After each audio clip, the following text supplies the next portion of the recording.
It's always good to talk to Marcia Griffiths. Good afternoon, Miss Griffiths. Greetings, Mr. Lindsay. It's a longer time since we have spoken. It's a longer time. Yeah, man, a long time, Hey, long time. I listen. think the last time we spoke, it was before all of this madness, Yes, So, I and it's did like say that. 2 years, Yes, yeah. yes. The last time I saw you was at Buju's Bantan studio. Remember when I was there, Oh um, yes, and yes, you yes, came yes, down and we had a good time. Now, yes.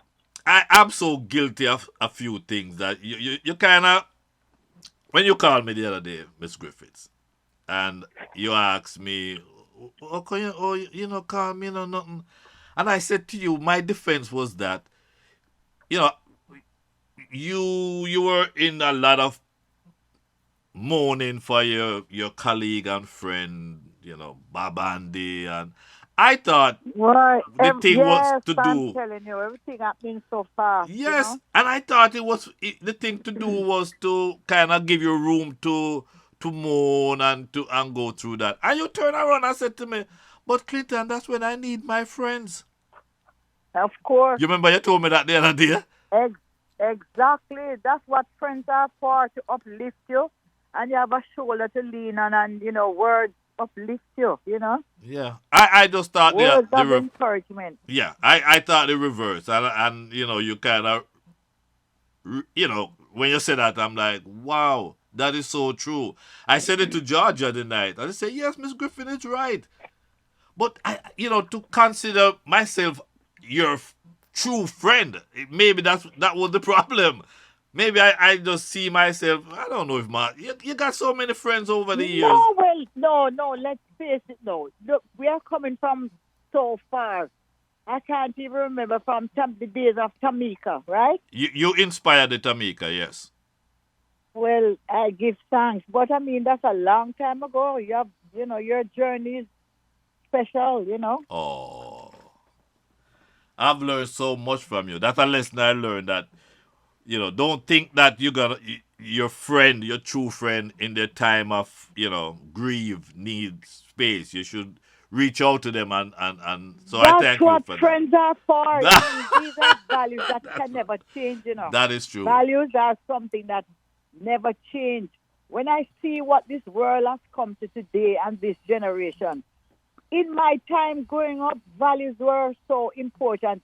We had to remember to say, please, thank you, excuse me, I'm sorry. You know, values are so precious, and I don't see them in this time. Right, right, And right. values don't change. That is true.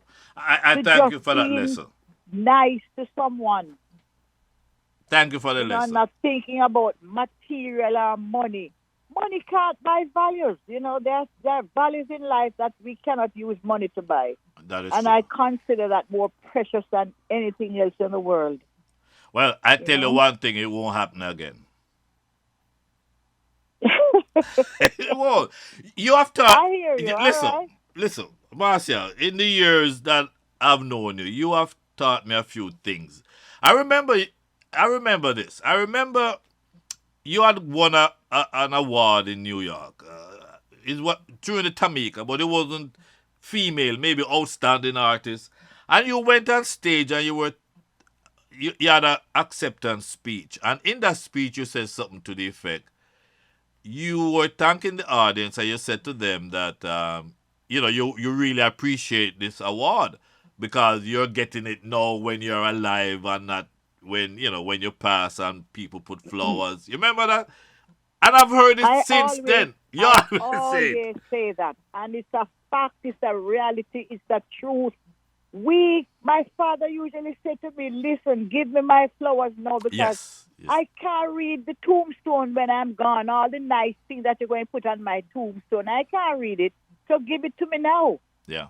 So I always say that in everything that I achieve in this life on my journey, I am thankful to God and to my fans, but I'm saying, give it to me now, Yeah, I when I I'm never right here forgot. with you. I never forgot that. And then after that, I hear other people using it too.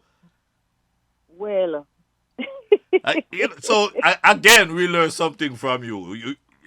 Another Look thing, here, you know what, Clinton, you know what I find so fascinating? yeah, Things that I would share with people, and they maybe they are so, moved by it that they would come back maybe a couple days after that and using the same line on yes, me. yes, yes, yes, yes, yeah. Cause So at least I know that they learned something. and I learned that. That's the first time I ever heard it.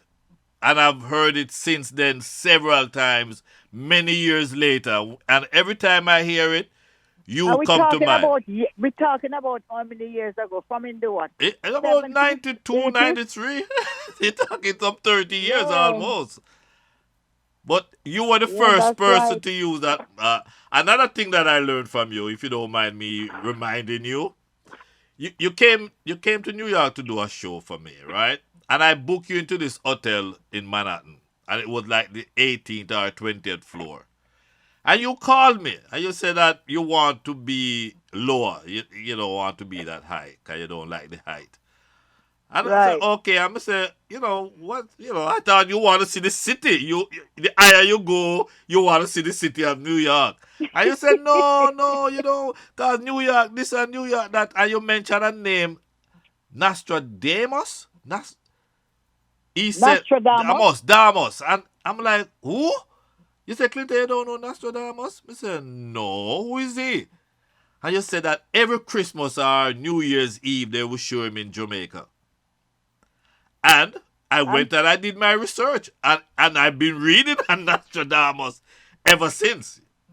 I learned it from well, you. those are just prophets, from way back when that, you know, some of the things that were prophesied are being manifested. It's like Yes. Bob Marley singing songs and sending the messages out there today. And today in this life, we see that most of the message, not just Bob Marley, that has been sent out in the world, they are being manifested today in this time.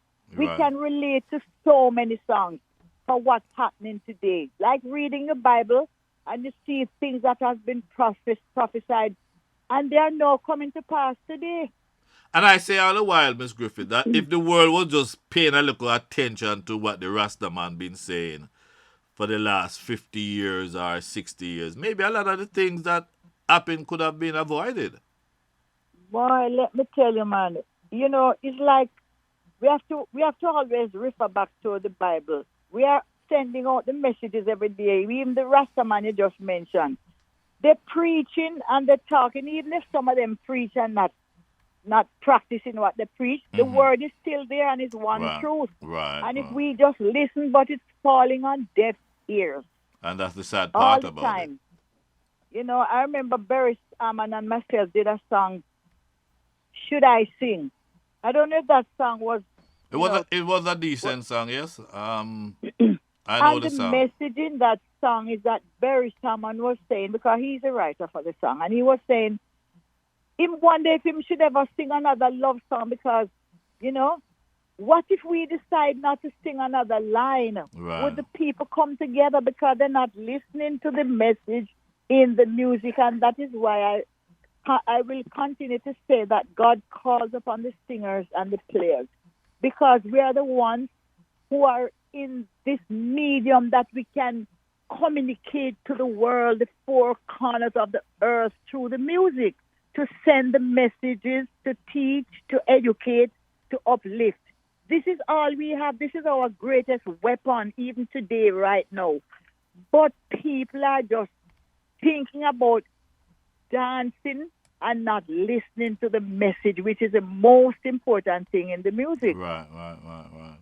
Uh, So whether it's a Rastaman or whoever sending it is one truth, one message, and it teach and it educates. So we just need to listen more and follow what the message the is message. because it's strong. Right, Now we right. need it in this time. Um, One of the things that people, since I start talking about, we're gonna be having a talk. One of the things that usually when I put out word that I'm gonna talk to somebody, people will send in questions, and one of the biggest questions that I've gotten for you, Miss Griffiths, is how did you survive? Not even say survive, but how did you handle the passing of your good friend and colleague, someone that for many, many years you have had a lot of hit songs with. Bob Andy. How did you handle that? It was, I don't even know if I can find the adjective right now to describe the feeling. You know why? It was one of the regular, normal things of someone passing. The fact that I was so far in England when he called me and told me what was happening. So when I came back to Florida, tried to come down and see him because, boy, Clinton is so much, you know. You know what happened? They locked down the airport. Mm-mm. And I am sure that he was waiting to see. I just have that strong belief that if I saw him and if he saw me, some miracle Right. would have happened. Happen. Right. Because this is something that we experienced over the years. We were always friends, brothers. We were so close. And there was that energy that generated between both of us, especially when we see each other and hug. Right. And I know for sure, and even speaking with him in the last couple of days, I knew that he was hoping and waiting that I There would you be go. there because Wow.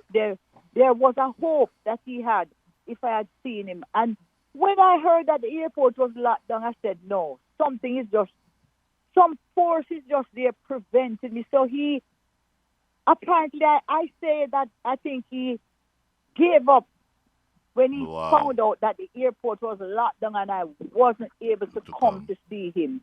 He was just there holding on. So it was just really devastating for me to know that I couldn't even look upon him, you know, for the last moment, and he Right. was waiting to see me. So it wasn't a good feeling within me to know that I couldn't even bless my eyes on him for the Right. last. That must You know, hurt though. That must really hurt. it On was your on really, your really part. heartbroken. Yeah, I can Yes, imagine. And sad. It's did you really get to sad. go to his like I know I understand he was cremated and so on. Did you get to participate in that, or you were still locked out of Jamaica? No, when I eventually went down, um, everything was done. Oh man. Everything. And then I didn't have that urge to go and remember everything and be there. Now I said, boy, if only I was there a couple of weeks or a couple of days ago. Right. I didn't want to go through that because being at a distance, it was enough for me, I Right. didn't want to go, but I don't know what transpired down there, because even his son was not able to go. We were both going down, and we were not able to go. So at the time when he passed, it was like everything it's Yeah. done, it's finished, Uh, So I don't know what really transpired. no, in the past year or so, you have lost your from the music fraternity. Like, we just talk about Bob Andy. You have also lost one of your stablemate from Studio One Days, Tootsie Bird. How was that Look one for you? here, if we're going to start on that, boy, we could have named so much of my colleagues that I have lost, colleagues that I am close to, that I work with in the studio. John Old, Gregory, Alton, I mean, all of these people gone, even though they never gone from COVID or anything like that. But Toots was just shocking. Yeah, to me it was. To me, Toots was a Oh my shocker. God. Was a shocker. Was a Toots shocker. was, oh, I cannot, up until this day, I cannot. And all I can do is just remember the days that I shared with Toots in the studio, outside. That man, I've never seen Toots without a smile on his face. Yes, Never. yes, And I think that's one of the things that kept him so young. yes, yes. He always have a smile on his face. Always. And I just reminisce and just think about the beautiful moments that we shared. Even the song that I did on my last album, Timeless, Yes. That was the very song that he timely. wrote, I never grow old. Mm-hmm. When I went to the studio that day, to his studio, and asked him to share the song with me that he wrote because I chose that as one of the golden hits from Studio One. Mm-hmm. Boy, let me tell you, the man never even hesitated. Him just sent for a bottle of red wine, and that was how it started. And him just no problem. You have some people today, some artists that you ask them to do a collab with you, and it's a big thing because they are so big and they have a Right, vibe, and right, right. you know they're not doing it. But Toots, I am telling you, that's a special Man, yeah, brother yeah. that is gone, from this planet Earth. But thank God, we all love and appreciate the Right, music and the right, legacy that Toots and many others right, left us. right. So we have to just embrace what we have here now. Someone just sent this in.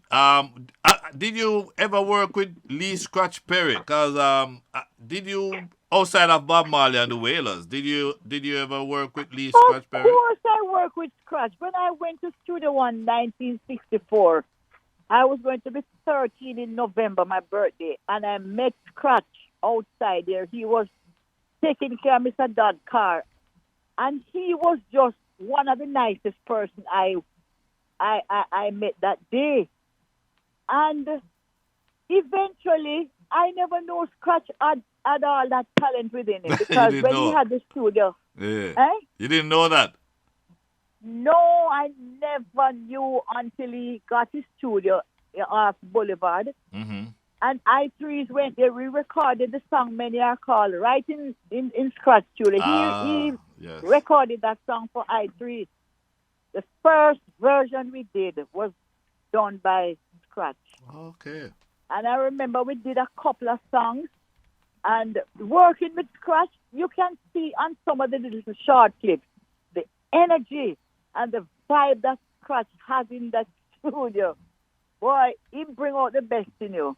And I can see why Bob Marley had those songs that was Right. recorded by Scratch. Yeah. Those were hit songs, Duffy Conqueror, all those All those songs. songs. And I Right. can see because with the talent that Bob has and the energy that Scratch gives off, I mean, you're just so comfortable, you bring out the best in you.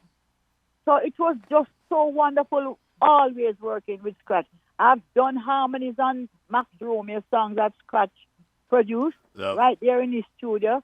I've done many recordings right there with him. Oh wow. And Scratch and I go way Way back, back. and we Way back. never, over the years, we always communicate. If I go into Europe, no matter where Scratch is, he will find me on that stage, and he'll come on that stage and stand up on the stage singing harmony with me, and him is my father. There are That's some nice. beautiful moments that I've Yeah. had, and I have them on video You're right. that Right. since his passing, I just look back on them, and those are some sad moments to know that these people with such a wonderful heart, Right. Right. human beings that are really, Scratch was never a madman.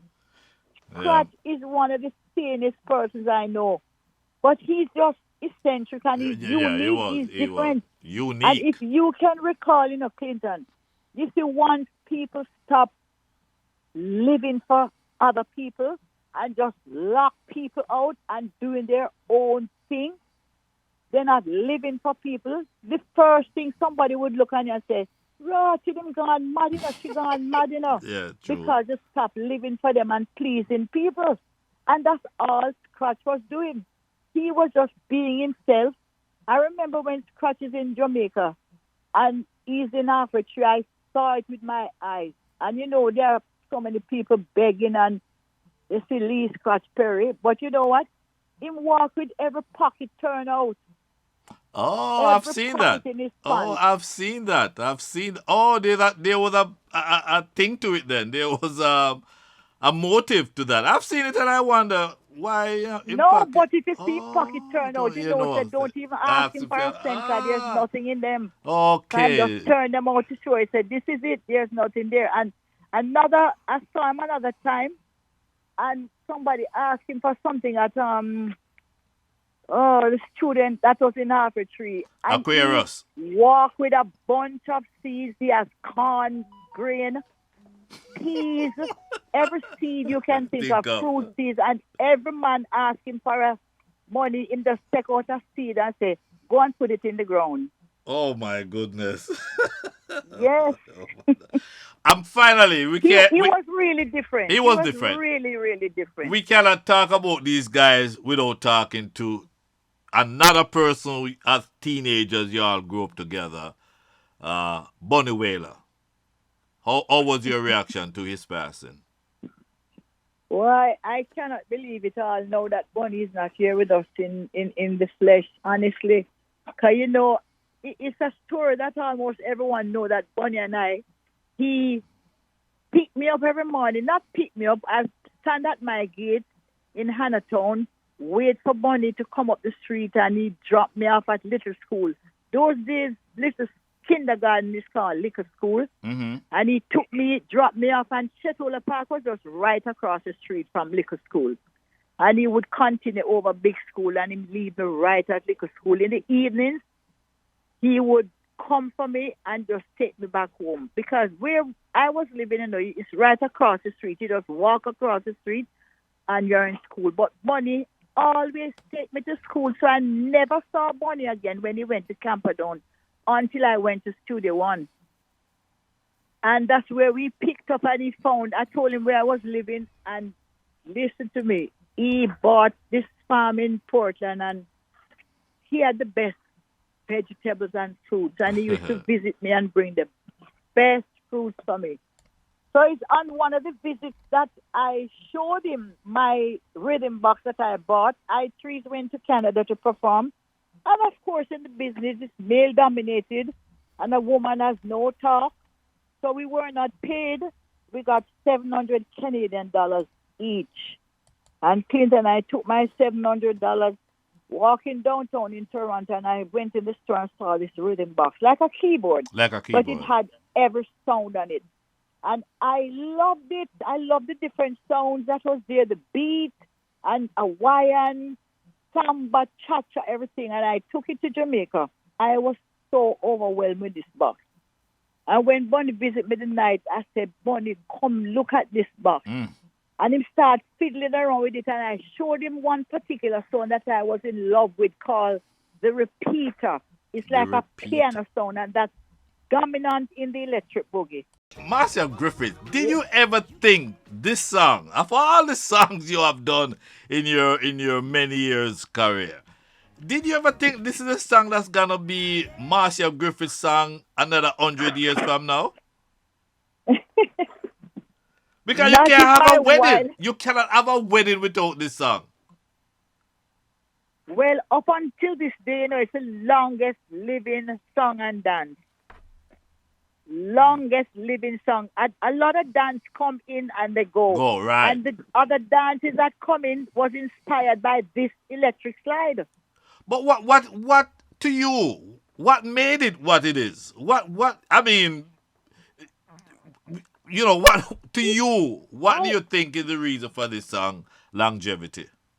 Well, even before the dance was put to the song, it's a song that you hear, it's infectious because when Chris Blackwell heard that song in Jamaica, wherever he was, he came to Jamaica and he said, I want that song because Chris Blackwell and Mr. Dodd, those two people have ears to know hit songs, and if an artist going bust them, no.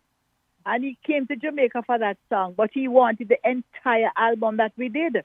It was not given to him, so he took the single and he never promoted. The single was just there going off its own strength. And they used to do the moonwalk dance like what Michael Jackson would do on stage. Right.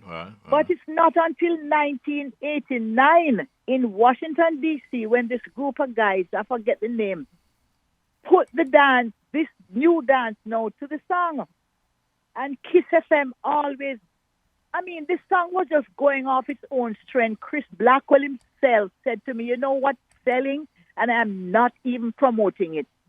Electric Boogie. Because it is a song that it is just catchy. Even Bunny himself said if this song released 10 years from now, it's a hit song.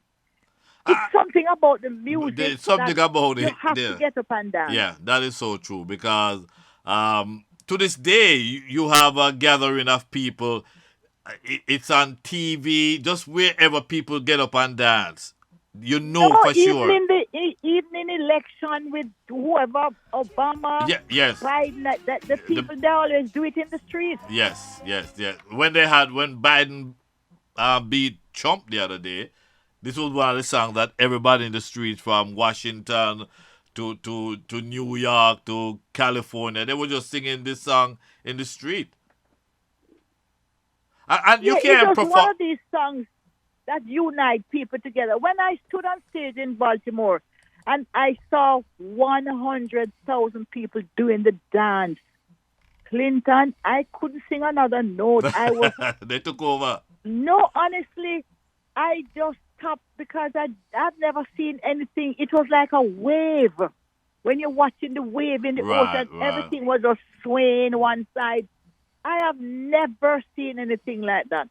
It just knocked me out. Wow. The policemen that were on duty in the park, they were all doing the slide.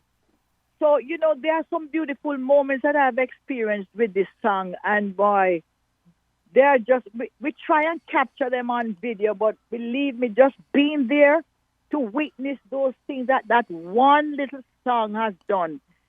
I am very sad that Bunny is gone because he's a very, very talented, one of the best producers I know. Right. Really, really good producer. And even on the album that has not been released up until this day, the songs that I did there, I never even knew I could do some of the things that Bunny And um, you doing? brought out. Yes, so I am just so sad Uh, at the passing of all uh, these talented people.